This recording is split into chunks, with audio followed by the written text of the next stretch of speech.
इस मूवी की शुरुआत में हमें कबीले के लोगों को दिखाया जाता है जो जंगल में शिकार कर रहे होते हैं और यह कबीले वाले आज भी पुराने रीति रिवाजों और पुराने तौर तरीकों से चलते हैं। इन्होंने जंगल में हर जगह पर फंदे लगाए होते हैं जिसकी जानकारी सिर्फ कबीले के लोगों को होती है। इनका फंदा कहाँ कहाँ पर लगा है, तभी उस जानवर का पैर उस फंदे से टकरा जाता है जिस जानवर का ये लोग शिकार कर रहे होते हैं। और जैसे ही उसका पैर रस्सी से टकराता है, सामने से एक बहुत ही बड़ा लकड़ी का टुकड़ा आ जाता है जिसमें नुकीली लकड़ियां लगी होती हैं।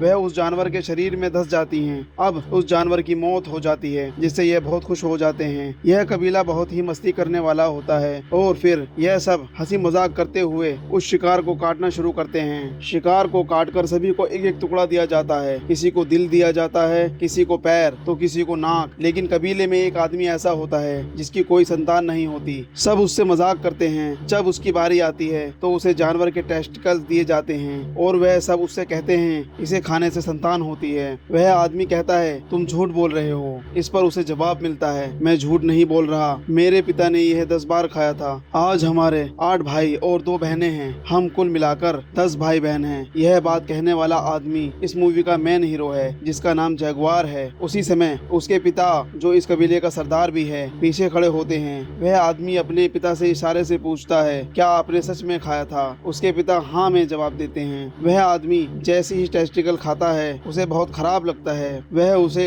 ठीक से खा भी नहीं पाता और उल्टी कर देता है। सभी लोग उसका मजाक उड़ाते हैं और आपस में लड़ने लगते हैं। तभी जगुआर के पिता जो कबीले के सरदार हैं वहाँ आते हैं। वह सबको शांत कराते हैं और उस आदमी को अपने पास बुलाकर कुछ खास बात कहते हैं। सरदार कहता है तुम्हें और मजबूत बनना पड़ेगा, तुम हमेशा मजाक के पात्र क्यों बनते हो। वह आदमी जवाब देता है मेरे बच्चे नहीं होते इसलिए सब मेरा मजाक उड़ाते हैं। सरदार बोलता है मेरे पास एक दवा है, इसे इस्तेमाल करने से तुम्हारे बच्चे हो जाएंगे। उस आदमी ने हैरानी से पूछा क्या सच में ऐसा हो सकता है। सरदार ने कहा हाँ ऐसा हो सकता है, लेकिन ध्यान रखना यह दवा बहुत ही शक्तिशाली है। वह आदमी कहता है प्लीज मुझे वह दवा दे दीजिए, मैं किसी भी तरह बाप बनना चाहता हूँ और इन सब का मुंह बंद करना चाहता हूँ। सरदार ने कुछ पत्ते निकाले और उस आदमी को दिए। फिर उन्होंने समझाया इसे खाना मत, जब तुम संभोग करोगे उससे पहले इसे अपने लिंग पर लगाना, लेकिन ध्यान रखना इसे खाना नहीं है। तभी हमारे हीरो जगुआर को एहसास होता है कि झाड़ियों के पीछे कोई है। वह खड़ा होता है और उस तरफ देखने लगता है।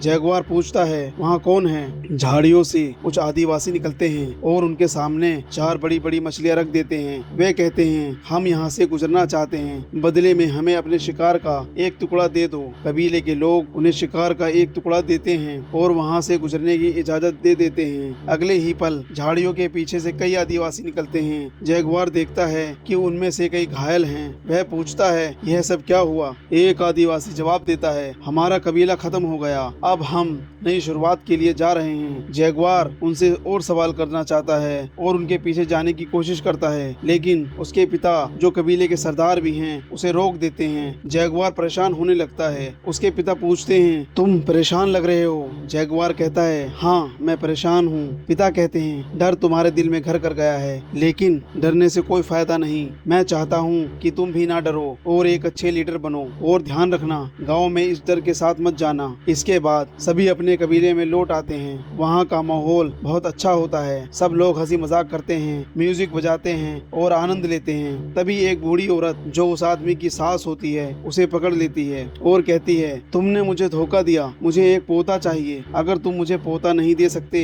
तो अपनी बेटी के लिए कोई और मर्द ढूंढ लूंगी। यह सुनकर वह आदमी और उसकी बीवी अंदर चले जाते हैं। वह आदमी और उसकी पत्नी बच्चे के लिए फिर से कोशिश करते हैं। आपको याद होगा कि हीरो के पिता ने उसे जंगल में एक दवा दी थी और कहा था कि इसे अपने लिंग पर लगाना, इससे बच्चे पैदा होंगे। लेकिन जब वह और उसकी पत्नी सहवास शुरू करते हैं तो उन्हें बहुत जलन होने लगती है। दोनों दर्द से चिल्लाते हैं। असल में वह दवा नहीं बल्कि मिर्ची का पाउडर था। उन्हें भागते हुए देखकर कबीले के लोग जोर जोर से हंसने लगते हैं और उनका मजाक उड़ाते हैं। इसके बाद जगुआर अपने घर में जाता है और अपनी पत्नी से मिलता है जो गर्भवती है। उनका एक बेटा भी है जिससे वह बहुत प्यार करता है। कबीले में सब लोग खुशी से नाच रहे होते हैं, लेकिन जगुआर ख्यालों में खोया हुआ होता है। सुबह दूसरे कबीले की जो हालत उसने देखी थी वह उसके दिल में डर पैदा कर देती है। उसकी पत्नी पूछती है तुम इतने गुमसुम क्यों हो, लेकिन जगुआर कुछ नहीं बताता। वह उसकी गोद में सिर रखकर सो जाता है। रात में जब जगुआर अपने परिवार के साथ सो रहा होता है तो उसे कुत्ते के भौंकने की आवाज आती है। वह जाग जाता है और उसे एहसास होता है कि बाहर कुछ हलचल हो रही है। सुबह देखे दृश्य की वजह से वह पहले से ही डरा हुआ होता है। जगुआर बाहर झाँक कर देखता है, उसे मशालों की रोशनी और कुछ आदिवासी दिखाई देते हैं। वे हमलावर होते हैं जो पेड़ों के पीछे छुपे रहते हैं। उनके नेता के इशारे पर वे कबीले पर हमला कर देते हैं। जगुआर समझ जाता है कि खतरा करीब है। वह जल्दी से अपने परिवार को उठाता है और एक सूखे कुएं के पास ले जाता है। वहाँ वह अपनी गर्भवती पत्नी और बेटे को रस्सी के सहारे कुएं में उतारने लगता है। तभी एक हमलावर आदिवासी उन्हें देख लेता है और जगुआर पर हमला करने के लिए दौड़ता है, लेकिन जगुआर उसे मार गिराता है। वह अपनी पत्नी और बेटे को जल्दी से कुएं में उतारता है, लेकिन हमलावर वहां तक पहुंच जाते हैं। जगुआर एक हमलावर को नीचे गिरा देता है। जैसे ही वह कुएं के अंदर झांकता है, जगुआर उसे खींचकर ऊपर ले आता है और मार देता है। जगुआर अपनी पत्नी और बेटे से कहता है, मुझे कबीले के लोगों की मदद के लिए जाना होगा। उसकी पत्नी उसे रोकने की कोशिश करती है, लेकिन जगुआर वादा करता है, मैं वापस आऊंगा। फिर वह अपने कबीले की मदद के लिए निकल जाता है। कबीले में लगभग सभी लोगों को हमलावरों ने बंदी बना लिया होता है। यहाँ कई लोगों को मार दिया जाता है। एक खतरनाक आदिवासी जिसका नाम मिडिल है, जगुआर पर हमला करता है। वह अपने चाकू से जगुआर को मारने की कोशिश करता है, लेकिन जगुआर चाकू पकड़कर उसे मोड़ देता है। इससे पहले कि जगुआर मिडिल को मार सके, कबीले का सरदार वहां आ जाता है और जगुआर को बंदी बना लेता है। मिडिल जगुआर को मारना चाहता है, लेकिन सरदार उसे रोक देता है। कहता है, मुझे इसकी जरूरत है। जगुआर के पिता भी बंदी बना लिए जाते हैं। जगुआर अपने पिता से कहता है, मुझे माफ कर दो पिताजी। मिडिल यह सुन लेता है और समझ जाता है कि यह जगुआर के पिता हैं। वह जगुआर के सामने ही उसके पिता को मार देता है। इसके बाद वह जगुआर पर जोरदार हमला करता है, जिससे वह बेहोश हो जाता है। जब जगुआर को होश आता है तो वह देखता है उसके सभी साथी बंदी बना लिए जाते हैं। जगुआर कुएं की तरफ देखता है, जहां उसकी गर्भवती पत्नी और बेटा छुपे हुए होते हैं। सरदार का बेटा उसे कुएं की तरफ देखता हुआ देख लेता है। उसे शक होता है और वह कुएं की ओर जाता है। कुएं के पास पहुंचकर वह देखता है कि अंदर रस्सी लगी है। वह अंदर झांकता है, लेकिन कुछ नजर नहीं आता, क्योंकि उसकी पत्नी और बेटा पत्थरों के नीचे छिपे हुए होते हैं। सरदार का बेटा ऊपर से बड़ा पत्थर कुएं में फेंकता है, लेकिन कोई हलचल नहीं होती। इसके बाद वह कुएं की रस्सी काट देता है। इसके बाद हमलावर सभी बंदियों को साथ लेकर एक लंबे सफर पर निकल पड़ते हैं। रास्ते में वे उस कबीले के लोगों से मिलते हैं जिन्होंने सुबह उन्हें मछलियां दी थी। वह भी बंदी बनाए गए होते हैं। सफर के दौरान उन्हें नदियां पार करनी पड़ती हैं। ऊंचे पहाड़ों के संकरे रास्तों से गुजरना पड़ता है। लंबे सफर के बाद वे एक ऐसे स्थान पर पहुंचते हैं जहां से वे संबंधित हैं। यह जगह भयानक होती है। वहां कई लाशें पड़ी होती हैं। साफ समझ आता है इन लोगों को कोई बीमारी हुई थी जो छूने से फैलती है।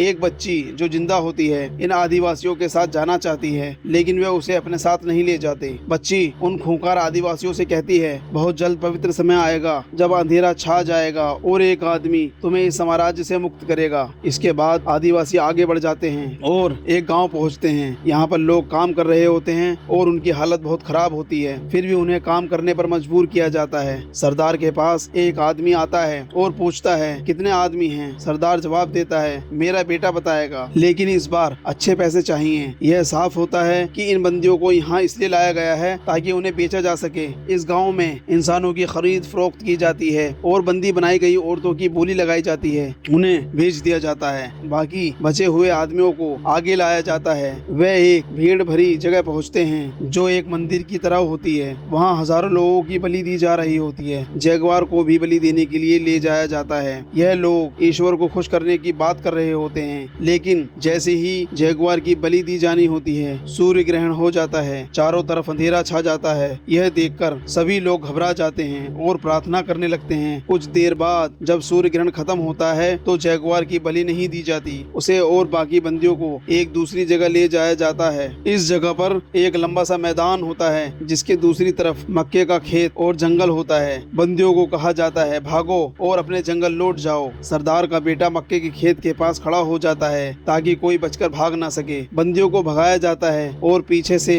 उन पर भाले और अन्य हथियार फेंके जाते हैं। कई लोग मारे जाते हैं। जगुआर और उसका एक साथी बचने की कोशिश करते हैं। वे अपनी चालाकी से भागते हैं, लेकिन जगुआर का साथी एक तीर लगने से मारा जाता है। जगुआर किसी तरह फील्ड के अंतिम छोर तक पहुंचता है, लेकिन वहां उसे गंभीर चोट लगती है। वह घायल होने के बावजूद जीवित रहता है। सरदार का बेटा जो झाड़ियों के पास खड़ा था, जगुआर को मारने आता है। इससे पहले कि वह जगुआर को मारता, वहाँ एक जख्मी आदमी उसे गिरा देता है, लेकिन सरदार का बेटा उस आदमी को मार देता है। फिर चाकू निकालकर जगुआर की तरफ बढ़ता है। जैगवार के शरीर में जो तीर लगा होता है, जैगवार उसे तोड़कर अपने हाथ में छिपा लेता है और जैसे ही सरदार का बेटा जैगवार को मारने वाला होता है, जैगवार तीर से उसका गला चीर देता है। जैगवार वहां से भागकर झाड़ियों में छिप जाता है। जैगवार घायल होते हुए भी तेजी से भागता है और एक गिरे हुए पेड़ पर चढ़ जाता है। सरदार का बेटा मर चुका होता है, जिससे सरदार बौखला जाता है। वह जैगवार को खत्म करने के लिए अपने आदमियों के साथ उसका पीछा करता है। वह उस पेड़ के नीचे से गुजरते हैं जिस पर जैगवार छुपा होता है, लेकिन उसे देख नहीं पाते। कुछ दूर जाने के बाद सरदार खून के निशान देखकर समझ जाता है कि जैगवार पास ही है। वह वापस लौटते हैं। जैगवार एक जगह पर एक जंगली जानवर के बच्चे को देखता है, तभी उसकी माँ वहाँ आ जाती है और जैगवार पर हमला कर देती है। जैगवार भागना शुरू करता है और उसी दिशा में भागता है जहाँ कबीले वाले गए होते हैं। जंगली जानवर उसका पीछा करता है, लेकिन जानवर के सामने एक कबीले का आदमी आ जाता है, जिसे जानवर मार देता है। जैगवार वहाँ से बच निकलता है। हालांकि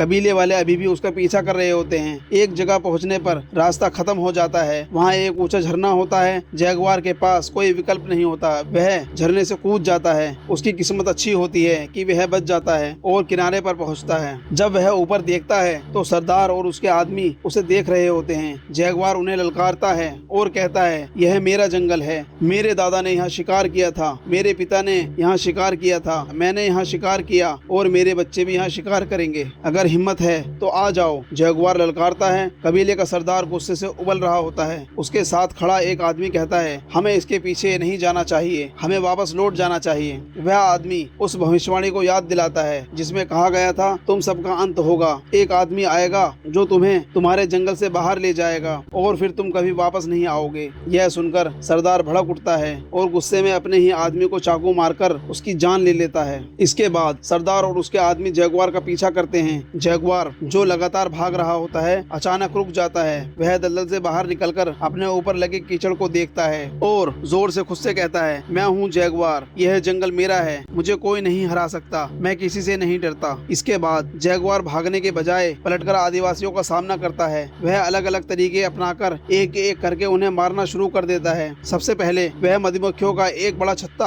आदिवासियों पर गिरा देता है, फिर एक आदमी को जहरीले मेंढक के जहर से मार देता है। आखिरकार वह उस आदमी का सामना करता है जिसने उसके पिता को मारा था। वह आदमी जैगवार की ओर दौड़ता है और जैगवार भी एक हथियार की ओर बढ़ता है। जैगवार घुटनों के बल गिरते हुए हथियार उठा लेता है और अपने दुश्मन पर वार करता है। दुश्मन चूक जाता है, लेकिन जैगवार नहीं चूकता और उसे मार गिराता है। अब बारिश शुरू हो जाती है। जैगवार की पत्नी और बच्चे कुएं के अंदर होते हैं, जहां लगातार पानी भर रहा होता है। उसकी पत्नी को लेबर पेन शुरू हो जाता है, किसी भी वक्त उसकी डिलीवरी हो सकती है। जैगवार किसी तरह दौड़ता हुआ कुएं तक पहुंचता है। वह अपनी पत्नी और बच्चों से कहता है, हमें बाहर निकालना होगा, लेकिन कुएं में पानी का स्तर तेजी से बढ़ रहा होता है। इस बीच 3 आदिवासी जैगवार का पीछा करते हुए वहां पहुंचते हैं। उनमें से 2 कुएं के पास रुक जाते हैं और अंदर झांकते हैं। वह जैगवार की पत्नी और बच्चों को देख लेते हैं। कबीले का सरदार जो अब तक जैगवार के पीछे भाग रहा था, आखिरकार उसे पकड़ लेता है। सरदार जो जैगवार को मारने के लिए तीर चलाता है, उसे दूर से निशाना बनाता है। तीर जैगवार के दिल के थोड़ा ऊपर लगता है, जिससे वह जख्मी हो जाता है। लेकिन जैगवार हार मानने के बजाय खड़ा होकर सरदार को चैलेंज करता है। सरदार तीर कमान फेंककर चाकू निकालता है और जैगवार की ओर दौड़ता है। लड़ाई के दौरान उसका पैर एक फंदे से टकरा जाता है। यह वही फंदा होता है जो कबीले वाले जानवरों को पकड़ने के लिए लगाते थे।